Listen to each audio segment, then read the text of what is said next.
Continuando con nuestra serie sobre la Edad Media, hoy vamos a abordar el tema de la fe y la razón en la escolástica medieval.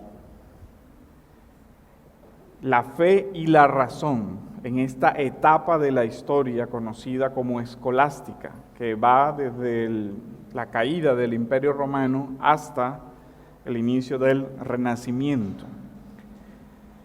Sobre el tema de fe y razón quiero traer a colación inicialmente una reflexión que hace el pastor y teólogo R.C. Sproul, que es muy conocido en su libro sobre apologética.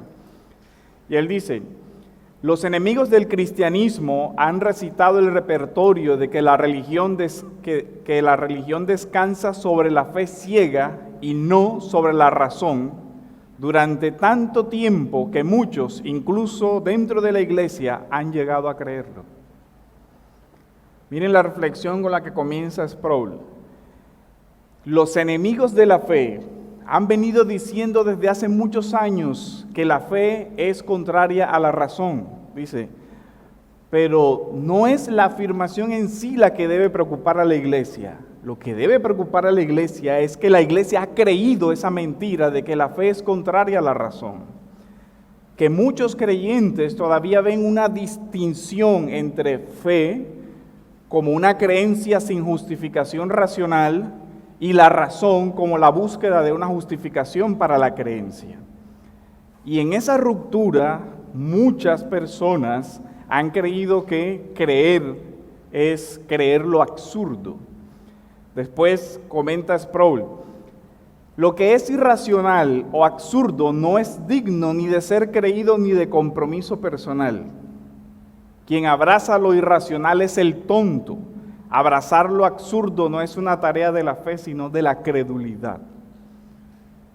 Algunos siguen repitiendo el antiguo lema, creo porque es absurdo, creyendo que esa es una buena definición de fe. No, esa es una definición de irracionalidad contraria a la fe, que es muy diferente.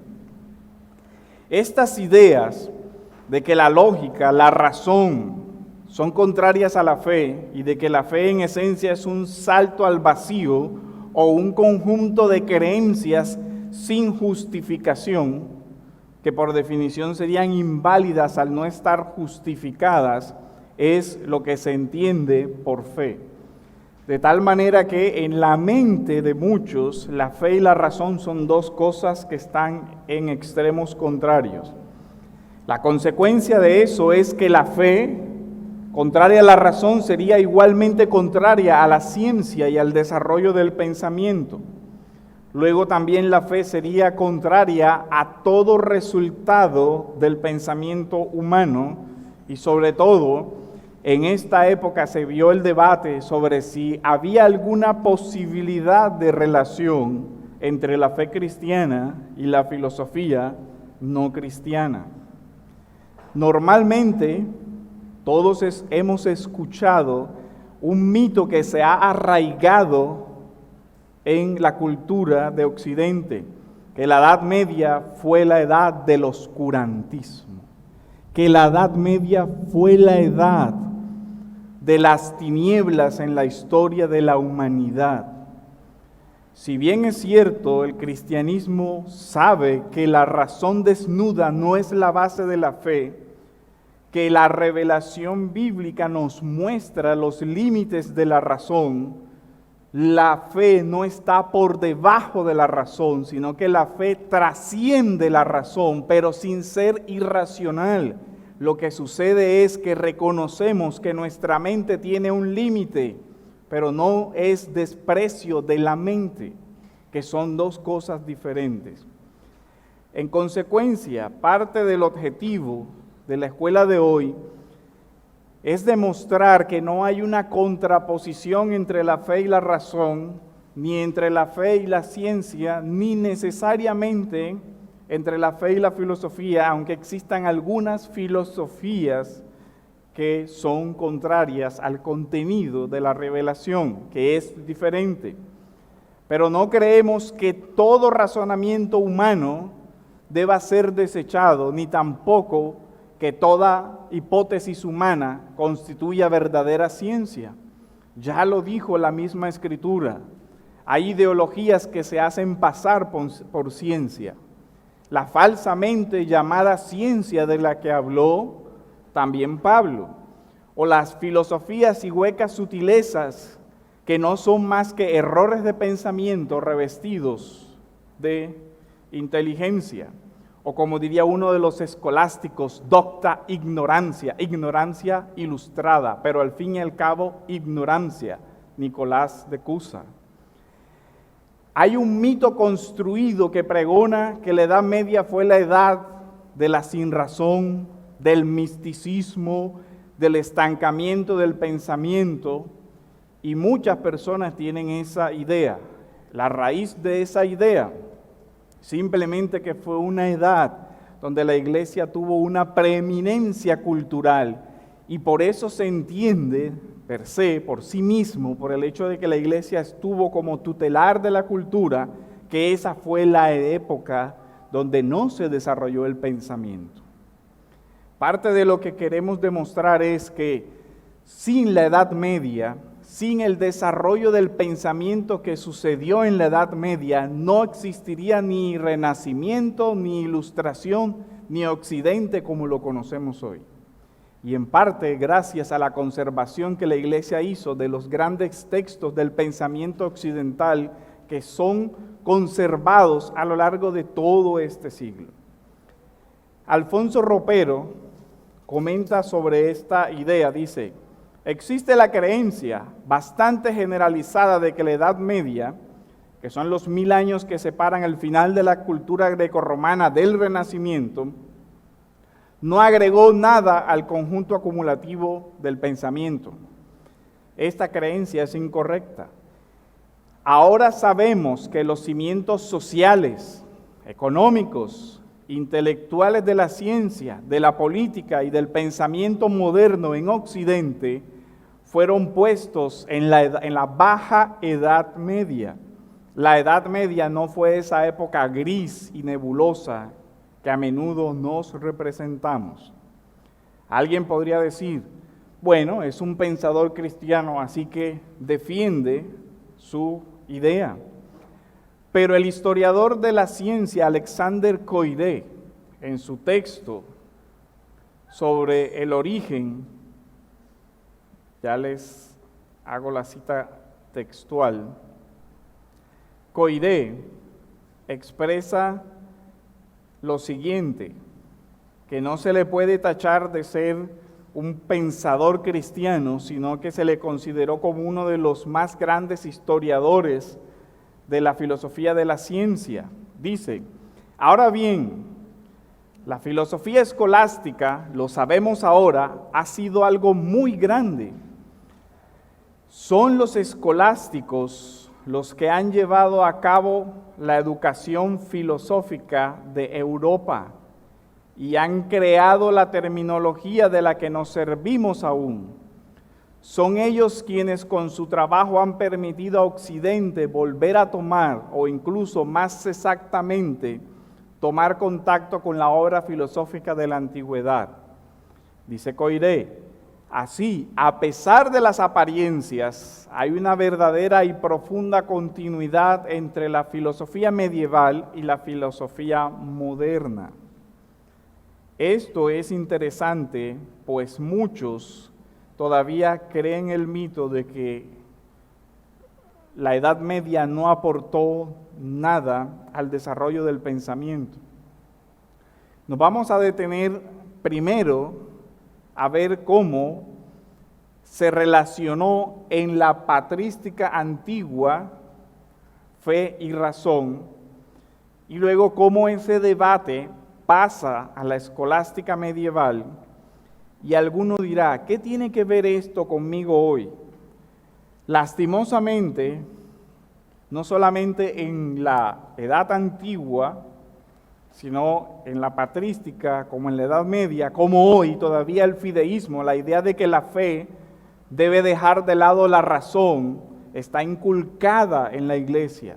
y es parte del rechazo de la misma iglesia a la cultura, y es parte de la consecuencia de que hoy la iglesia no impacta la cultura, pues es una iglesia que no tiene en sí misma una formación cultural suficientemente arraigada como para poder mostrar el conocimiento de Cristo en un lenguaje que pueda ser entendido, o que podamos hablar las mismas categorías de lenguaje que la sociedad a la cual estamos predicando.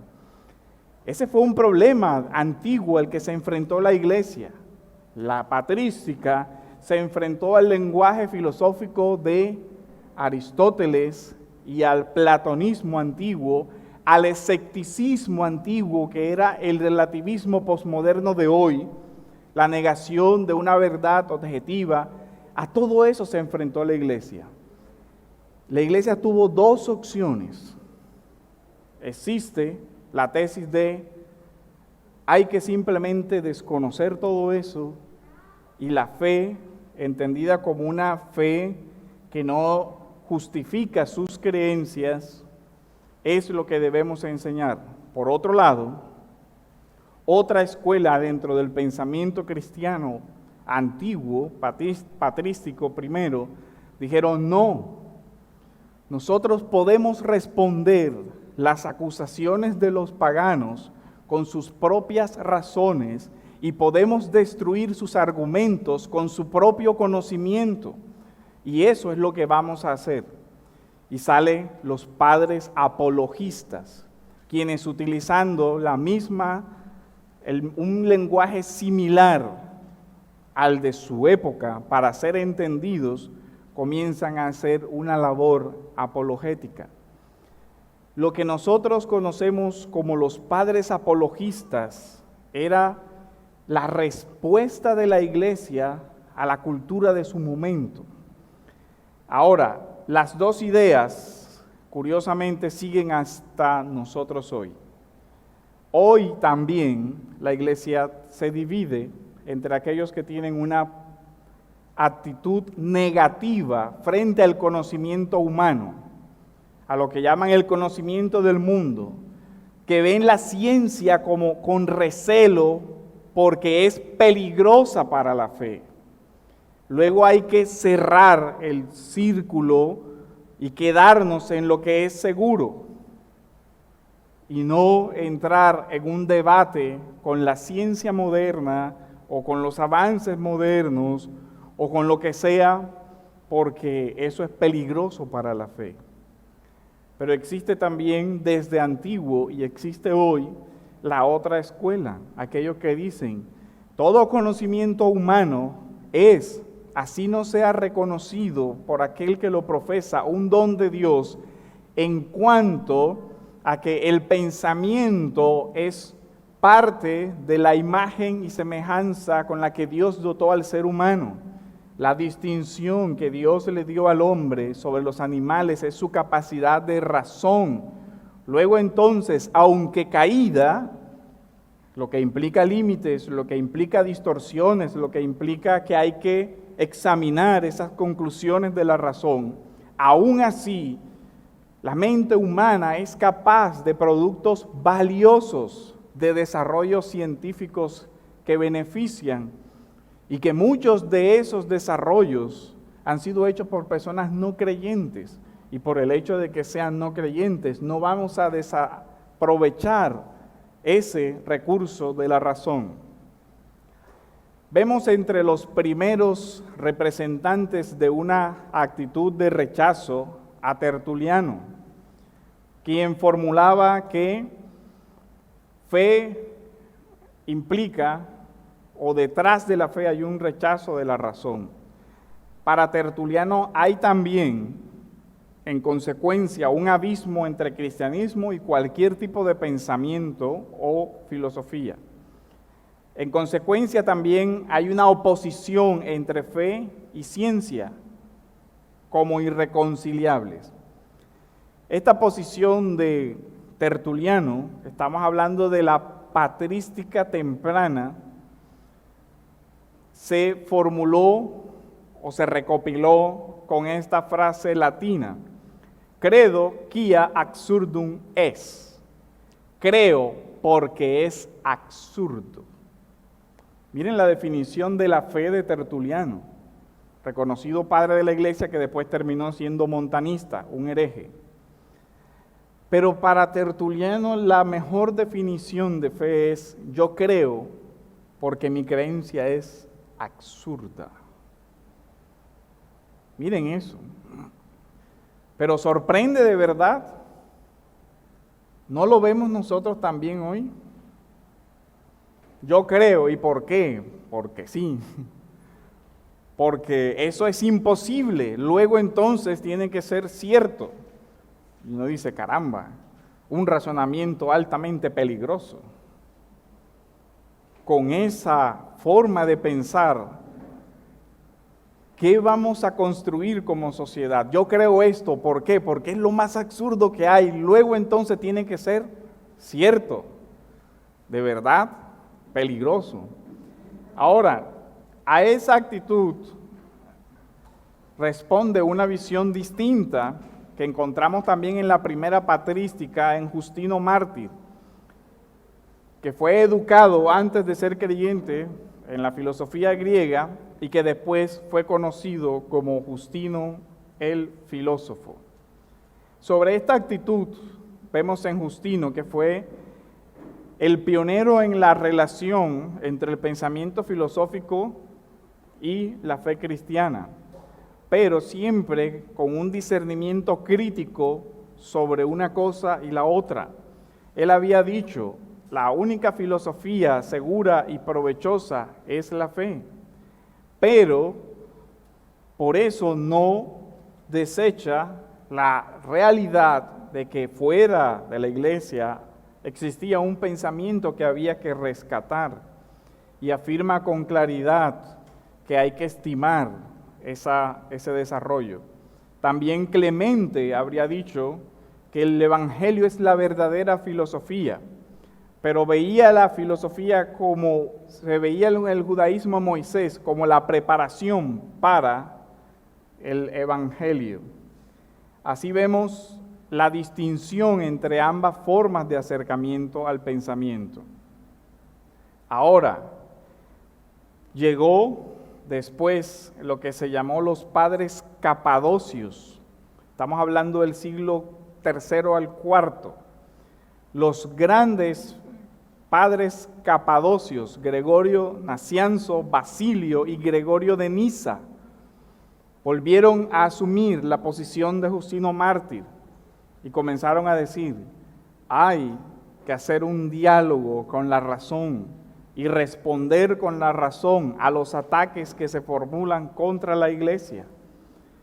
Incluso Justino escribe diálogos con Trifón, que fue un famoso pensador de su época, con lo que ve que la patrística salió al debate público. Los textos patrísticos eran publicados y dirigidos a los emperadores, diciéndole: emperador, estas son las razones del cristianismo. No tienes por qué perseguirnos, porque esto es lo que creemos. Algunos dicen que nosotros nos escondemos y hacemos toda clase de rituales. Aquí te estamos diciendo que nuestro culto es público y las razones de nuestra fe son estas. Examínalas y deséchalas solamente después de haberlas examinado. Ahora, en este punto llegamos al pensamiento agustiniano. Todavía vemos en Agustín una actitud positiva. Recopila aquello que es de rescate dentro del pensamiento, y en adelante sucedió algo en el cristianismo que tiene aspectos positivos, que tiene aspectos negativos, y es que se asume mucho del pensamiento platónico y se mezcla con la revelación. Esto generó ciertos problemas, pero muchos han entendido que la recepción que hace Agustín sobre la filosofía es simplemente integrar todo el pensamiento no creyente y mezclarlo. Sobre eso, ya en la época medieval, Aquino dice: no es así. Agustín sí aceptó algunas cosas de Platón como verdaderas, pero cuando encontró algo que no estaba de acuerdo a la revelación, la rechazaba. Y aquí cito la famosa Summa, parte 1, cuestión 84, artículo 5. Dice, por eso Agustín, imbuido en las doctrinas platónicas, recogió todo lo que en ellas encontró conforme a la fe, corrigiendo lo que se oponía a ella. De tal forma que vemos que Agustín revisa el pensamiento de su época y dice, esto es verdadero, esto no va contra la fe. Tiene Agustín una norma, ¿cuál? La Escritura, para revisar el pensamiento de su época. Pero tiene Agustín también la capacidad de leer el pensamiento de su época, entenderlo, comprenderlo, asimilarlo y luego evaluarlo. La actitud de la primera, de esa parte de la patrística, fue de escuchar, entender y refutar lo que no iba conforme a la fe. Con esa práctica, la iglesia llega a la escolástica. Recordemos que los historiadores hablan del comienzo de la escolástica en el 526, con la caída de Roma ante los bárbaros. Una anotación, no se sabe quiénes eran más bárbaros, si los romanos o los bárbaros que los invadieron, porque tampoco era que era una cultura que se destacara por su humanismo y por su misericordia y por todo lo demás. Cuando se habla de bárbaros, se habla de que no tenían la cultura latina, que no tenían el desarrollo del pensamiento igualmente. Pero hay que recordar que Occidente es el pensamiento romano que asumió la filosofía griega, más el derecho romano, más la filosofía germánica, y todo eso lo canalizó el cristianismo en todo lo que se llamó la Edad Media. Es decir, que en esta edad se recopila mucho del pensamiento y se comienza a procesar de nuevo. En esta etapa, la iglesia conserva los textos antiguos griegos y romanos.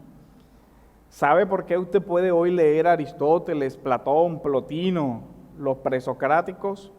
Porque la iglesia copió los textos y los conservó y los usó incluso como textos de educación. ¿Qué es la escolástica? Básicamente, escuelas de pensamiento. Lo que hoy conocemos prácticamente igual a nuestras universidades. La escolástica es el antecedente, o en la escolástica se desarrollan las grandes universidades, Oxford, Cambridge, la Universidad de París, y muchas de ellas se fundaron en este periodo de la historia. Había universidades en los monasterios, centros de educación, también había universidades en las grandes catedrales y también había universidades que tenían los reyes, las conocidas como escuelas palatinas, las escuelas de formación de los reyes. ¿Qué se estudiaba en la Edad Media? Se enseñaban las artes liberales, las 7 artes liberales, que se dividían en trivium y quadrivium. Trivium se enseñaba gramática, retórica y dialéctica. Se enseñaba el lenguaje, la estructura del lenguaje, el análisis del lenguaje. En esas investigaciones se encuentra el germen de la moderna lingüística. De ahí viene, de esos análisis, de los análisis de filología que se hicieron en esa época, surgieron después las investigaciones de lingüística. Y eso es reconocido hoy en día. Luego entonces, si sirvió como base para el desarrollo de la ciencia moderna, de la lingüística, no era tan oscura, ¿o no? Por lo menos algo aportaron esos medievales. Seguía la retórica, el arte de la persuasión, de la argumentación, no entendida en la forma peyorativa que se usa hoy, retórica como un discurso vacío. Recuerden algo, la retórica sofista, que era la retórica del engaño, de la falacia, fue rechazada por Platón, fue rechazada por Aristóteles y luego fue rechazada también en la Edad Media, porque la búsqueda era convencer de la verdad con la verdad. La patrística siempre buscó la verdad y la Edad Media siguió en busca de la verdad por el uso de estas formas de aprendizaje. Luego se desarrolló la dialéctica. El debate era una de las herramientas educativas principales de la Edad Media y era un debate exigente. Ahora vamos a ver los escritos. Después de que el estudiante pasaba eso, seguía el quadrivium, estudiaba aritmética, estudiaba geografía, astronomía y música. Y las clases se desarrollaban en dos partes, la lectura y la disputatio, o los ejercicios de debate. ¿Cómo era una clase medieval? Había un profesor, ese profesor leía un texto, ese profesor comentaba el texto y luego ese profesor debatía el texto. Más o menos esa era la forma como se daba una clase en la Edad Media. El profesor tomaba, por ejemplo, una obra, si era clase de teología, tomaba una obra antigua y la leía, la comentaba. Esto significa esto, la palabra significa tal, y era parte del ejercicio de la clase. El objetivo del profesor era que el estudiante pudiera comprender el texto, pero después de eso venía la disputatio, la argumentación y la refutación de la teoría del autor. ¿Están de acuerdo? Sí o no. Argumente. ¿Cuál es el mejor argumento? Y de ahí se conciliaba una tesis al final. ¿Qué exigía ese método de aprendizaje del estudiante? El estudiante tenía que conocer cuáles eran las razones contrarias a su tesis. Ahora, esa exigencia hacía que no se construyeran muñecos de pajas. ¿Qué es un muñeco de paja? Cuando un profesor toma su posición, la expone y ridiculiza la otra. Así de sencillo. No, es que lo otro es idea basura. Lo otro no le prestes atención, que esos son unos locos que dicen tal cosa y punto. El escolástico medieval no permitía eso porque su método le exigía, después lo vamos a ver, que cuando ibas a defender una tesis, tenías que exponer los mejores argumentos contrarios a tu propia tesis y tenías que poder refutar esos argumentos para que se considerara un ejercicio de clases válido. Ahora, yo podría preguntar, ¿sigue la universidad hoy ese método? ¿A cuántos de ustedes les presentaron los mejores argumentos de la tesis contraria del profesor? El profesor simplemente daba su clase, esto es lo que es, y punto.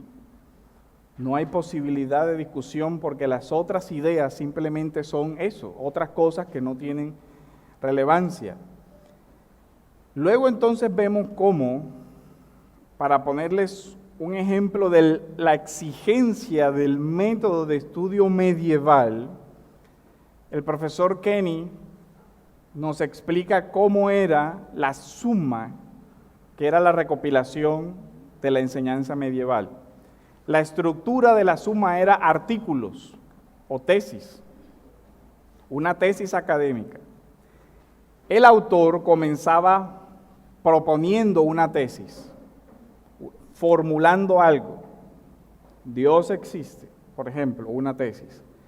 Luego tenía que presentar las mejores argumentaciones contrarias a su tesis, y eso con los doctores o con los expertos en el tema que él estaba formulando la tesis.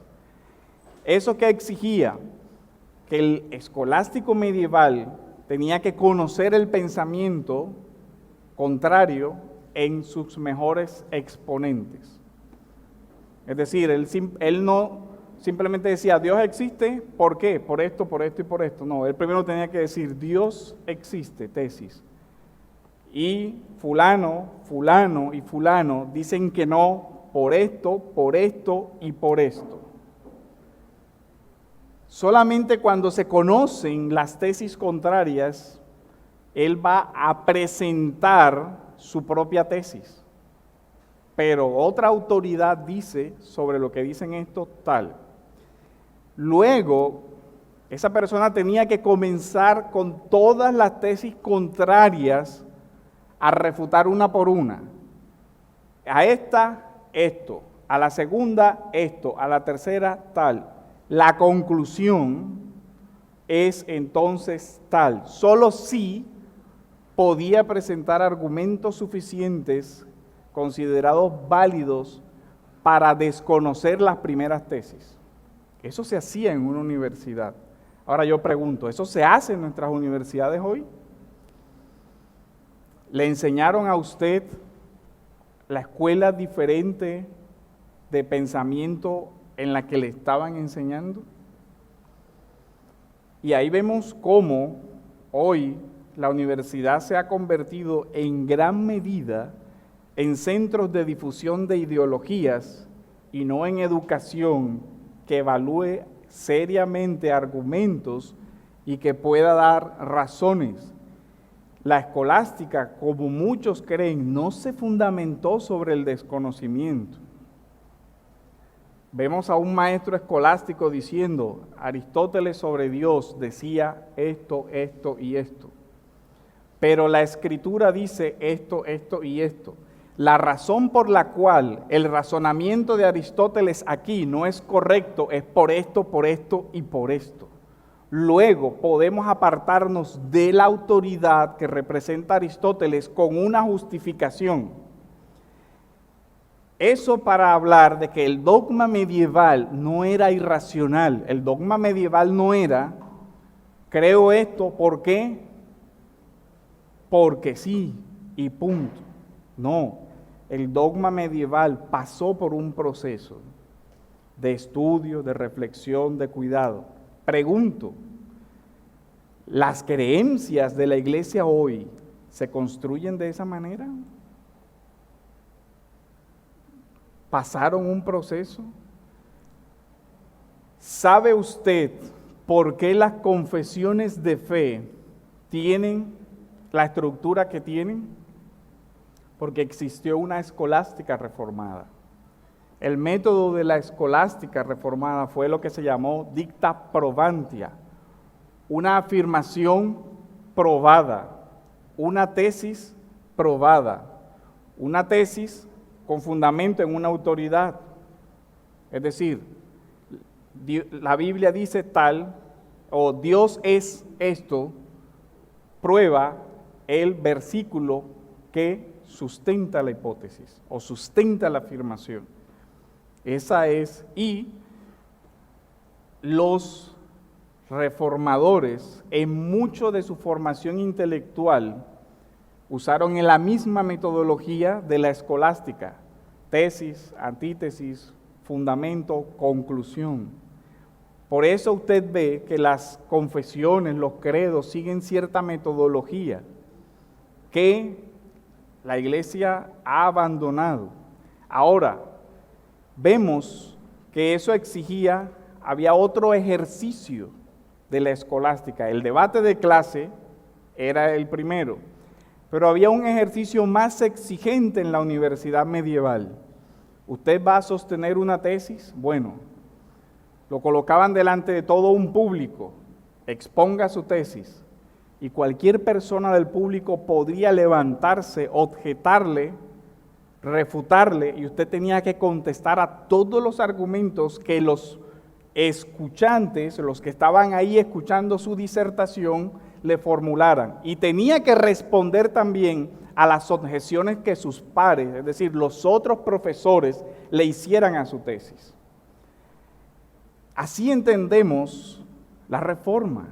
¿Qué hizo Martín Lutero cuando planteó las 95 tesis? Eso. Era el mundo medieval en el que él había sido educado. Lutero plantea un debate público. En latín creo que le llamaban quodivelatus. El profesor planteaba una tesis de discusión y decía, estas son mis tesis, venga cualquiera y refúteme. Estoy presentando un debate público.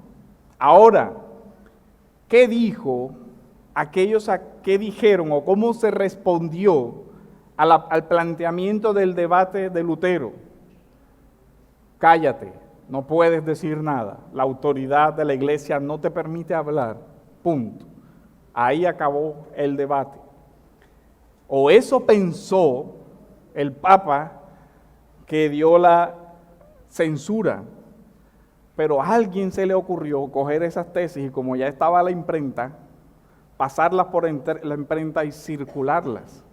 Y se obligó a que se diera el debate. Pero hay que recordar que Lutero era un monje medieval. Hay que recordar que un Calvino era alguien educado en la escolástica medieval. Si usted lee las instituciones de la religión cristiana, ve la obra de Cicerón, citada de memoria, vea los clásicos latinos, Boecio y todos esos citados de memoria y contrapuestos. Ve el ejercicio de la sentencia, fulano dijo esto, fulano dijo esto, fulano dijo esto, a esto se responde así, así y así. Ahora, ¿es esta mentalidad de la Edad Media oscura? No perfecta. Sin duda existieron muchas cosas que rechazar de la Edad Antigua, pero del todo oscuro en el tema del pensamiento. Ahora uno puede decir, ¿se censuraban libros en la Edad Media? Y yo pregunto, ¿se censuran libros hoy? ¿Se censuran libros hoy? Siglo XXI. Se quemaba a alguien por pensar diferente, hoy lo encarcelamos, somos un poco más civilizados, ¿cierto? No lo quemamos, bueno, hemos avanzado en algo, pero lo metemos preso. Lo perseguimos y lo quemamos en las redes sociales. Bueno, gracias a Dios ya no le quemamos el cuerpo. Se pide censura de profesores, ¿por qué? Porque un profesor se atreve a decir, oye, esto no le veo ningún fundamento. Censúrenlo. Se sacan investigaciones con fundamento estadístico y alguien dice, eso es discriminación. Y uno dice, oye, pero en la época que yo me acuerdo, tenías que presentar una investigación que refutara esos datos. No pedir que se censurara porque a ti no te gusta. Había una exigencia de justificación para una tesis contraria. No era salir a decir, esa tesis es falsa, porque cualquier medieval podía preguntar, ok, sustente su respuesta. A ver qué dice. Ahora, ¿existieron cacerías de brujas en la Edad Media? Sí. ¿Hay cacerías de brujas hoy? Sí. ¿Cuál es la diferencia de la Edad Oscura con este tiempo también muchas veces oscuro y peligroso? No mucha. Tenemos más tecnología, ok, sí. Y el misticismo y el paganismo medieval, ok, hoy tengo a alguien que en su tablet consulta el horóscopo también. Eso no es oscurantismo medieval, por favor. Y lo presentan al hechicero y al brujo en el noticiero. Pero claro, estamos usando la tecnología, somos más avanzados en el pensamiento que ellos. Por favor, ¿de qué estamos hablando? Fue una etapa oscura porque La humanidad tiene luces y sombras y somos pecadores. Ahora yo le pregunto, usted como padre de familia, ¿usaría este método de reflexión y de enseñanza para educar a su hijo? Hijo, tal cosa, sí. Bueno, papi, ¿qué crees tú que te dirían contra lo que tú piensas? ¿Podrías tú formular objeciones, las mejores objeciones que pudieras contra tu tesis? Bueno, ahora contesta eso.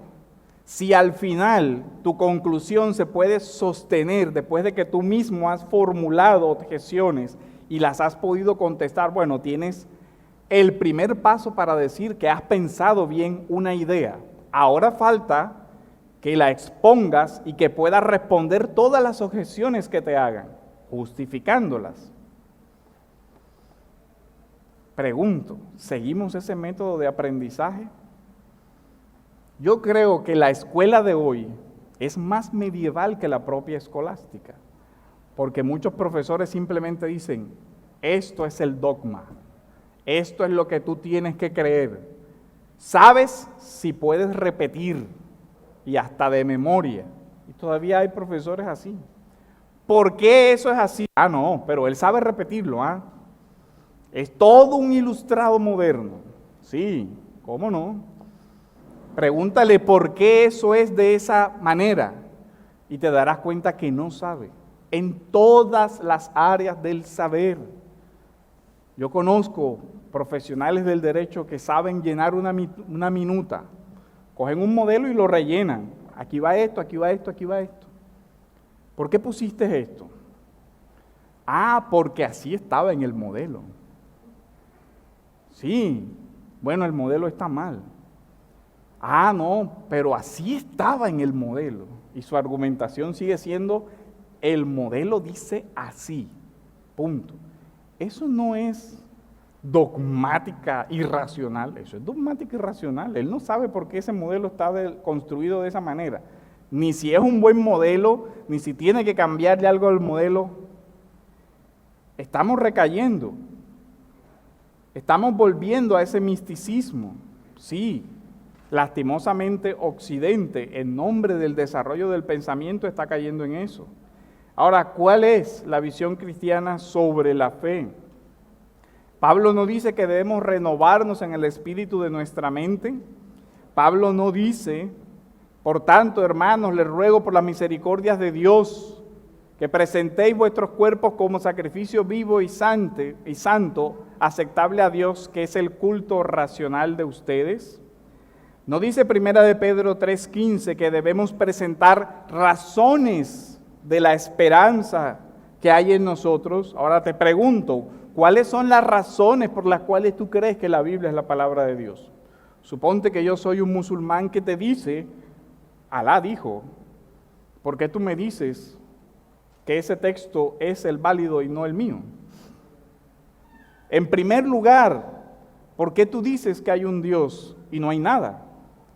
Respondemos, tenemos por lo menos algo. El refugio del fideísmo no es una buena escuela para nosotros. Voy a volar mucho de lo que tenían para llegar a las conclusiones. Si tenemos tiempo o si pueden leer el material también.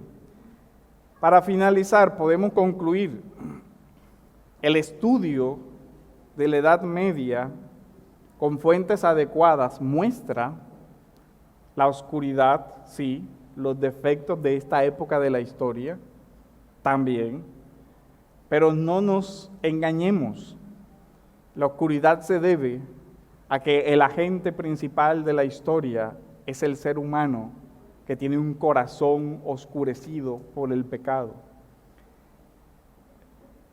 No creamos esa idea de el pasado idílico.